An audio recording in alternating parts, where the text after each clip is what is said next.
Friends, you must have seen this kind of hot and cold water dispenser somewhere. Now the electrical connection of this dispenser is very simple. And if you learn how to connect this dispenser, then you can easily repair this kind of dispenser and you can earn a lot of money. So how to do electrical connection of this dispenser? Let's understand through this video. The most important component of our water dispenser is its compressor. The compressor's job is to cool the water. You must have seen this kind of compressor in your refrigerator or AC. So through this compressor, water is cooled.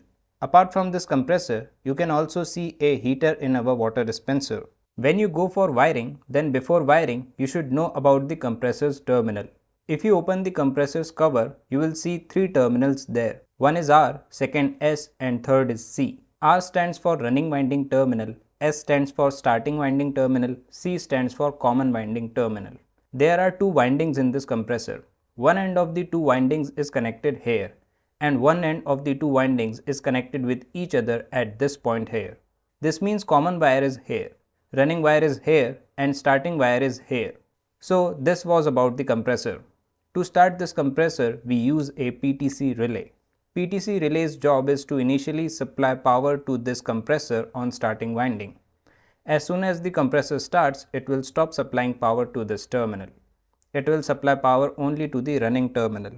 Besides, through compressor, if water is cooled, we have to stop compressor. For this, we use a thermostat.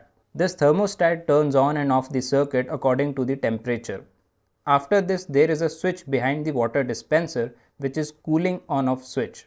This means by turning on and off this switch, compressor turns on and off.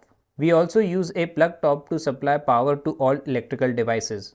How do we supply power? Let's understand. Like here, this is a plug top. The right hand side pin of this plug top here, this pin provides phase supply. First, connect a wire from this pin to this switch. Now, connect a wire from the output terminal of this switch and connect this wire to any terminal of this thermostat. If the thermostat detects high water temperature, in this condition, you will get power supply from this terminal. Connect this power supply to the first terminal of the PTC relay. Now, two terminals of PTC relay here, from any one among the two terminals, connect the power supply to the running winding terminal. And from the second terminal, connect the power supply to the S terminal. It means compressor will get phase supply from here, and at the time of starting the compressor, to the starting terminal, power will be supplied through this relay. Now we have to supply neutral power supply to this compressor. This neutral supply must be supplied to the common terminal. But there is a problem here. The compressor is very expensive product and we don't want our compressor to fail in any condition. So to protect it, we use OLP here. OLP stands for Overload Protector. It is a device which protects from overload. As soon as the current flow increases, this device will cut the neutral supply, due to which this compressor will not get neutral supply and our compressor will stop. So we have connected one wire of this OLP to the common wire. That is, we have connected one wire of OLP at the point where we have to provide negative power supply. Now to one end of this OLP here, plug top here, from neutral point of this plug top, we will take a wire from this point and we will connect it directly to the other terminal of OLP. Now the connection of the compressor is complete. Now after this much connection, we have to check whether the compressor is running or not. To check this, you can use an indicator here. This indicator is called a cooling indicator because if the compressor runs here, then this indicator will glow at that time. And if this indicator glows, then we will understand that the water is being cooled. Now it is very simple to connect this indicator. First of all, connect the neutral power supply to the indicator. Now the phase supply which will be provided to this indicator will be provided from the output terminal of the thermostat. So we can either connect a wire from the middle here, or we can connect a wire from this point and give phase supply to this indicator. That is, if the power supply is flowing through the thermostat, then this indicator will glow. And if the power supply is not flowing from the thermostat, then this indicator will not glow. So here the connection of this compressor is completed. Now if I connect this plug top with the power supply and then if I turn on this switch, then the compressor will start. When it starts, the water will start getting cooled. As soon as it cools down, this thermostat will cut the phase supply, because of which this light will stop glowing and the compressor will also turn off. When the temperature of the water increases again, this thermostat will start the power supply. Again the compressor will start here. Okay, you must have understood all these things. Now friends, let's also understand how the water gets hot in the water dispenser. See, to keep the water hot, there is a tank like this. There is an inbuilt heater inside that tank, whose terminal is shown here. Now you have to connect the power supply to this terminal. In addition to this, there are two switches here, which are our thermal switches for protection. As you know, if we heat the water too much, then the water will become steam. And because of this, our tank can explode here, or because the temperature is high, the water will boil completely. So if you don't want that, then you have to use a thermal switch for this. And not just one thermal switch has been used here, two thermal switches have been used here.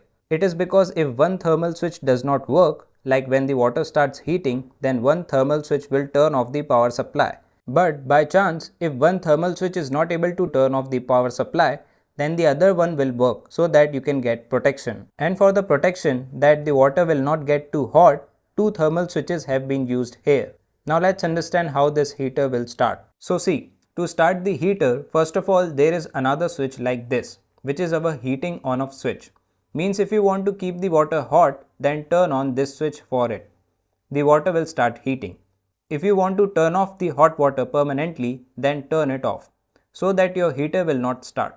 Now here to our switch, we have to provide phase supply to this switch. So for this, we will take a wire from this point and connect it to the switch. That is, we will connect it with the phase supply of the plug top. Then we will take the power supply from this switch and connect it to the thermal switch here. I connected the power supply to this point. Now we will get the power supply of this point at this point, when the temperature of the water remains low. As the temperature increases, we will not get the power supply here. So at the moment the temperature of the water is low, so in this condition, we will get the power supply here. We have to take this power supply and connect it to the other thermal switch. Then we will get the power supply here. So we will bring the power supply from this point and connect it to the one terminal of the heater here. Now we also need a neutral power supply to operate the heater. So here we will provide the neutral supply directly from this point. Now the heater here will also start. Now after the heater starts, we also need an indication that the water is being heated. So for the indication, I take an indicator lamp here. This indicator is my heating indicator. Now it is very simple to connect this indicator. What we have to do, the power supply going directly from the output terminal of all these switches to the heater. By connecting a wire from that power supply, our indicator here, we will give phase supply to this indicator. Please note that the power supply going to the heater terminal, through the same power supply we have to give power supply to this indicator, so that if our heater is on, this light will glow in this condition. However, to make it glow, we also have to provide a neutral supply. So from here, I am also providing neutral power supply. So the heating indicator is also connected. And we have already connected the cooling indicator. Now only we have to put the indicator here that indicates the on condition of the power supply. So what we will do to connect it, we will take the power supply coming from here and connect it to this indicator. So that if the switch of our plug top is on, that is, if the power supply comes from this plug top, then this light will get phase supply and we will provide neutral supply to this light from here, so that the light will always glow as long as the power supply from this power socket is going to our water dispenser. Whether I turn off this switch or turn this off, the power indicator will still glow here because we have connected the power socket to the power supply and the power supply is available there. So I hope that what I have explained to you through this video today, you will never forget it for a lifetime. I am ending this video here. Thank you for watching this video.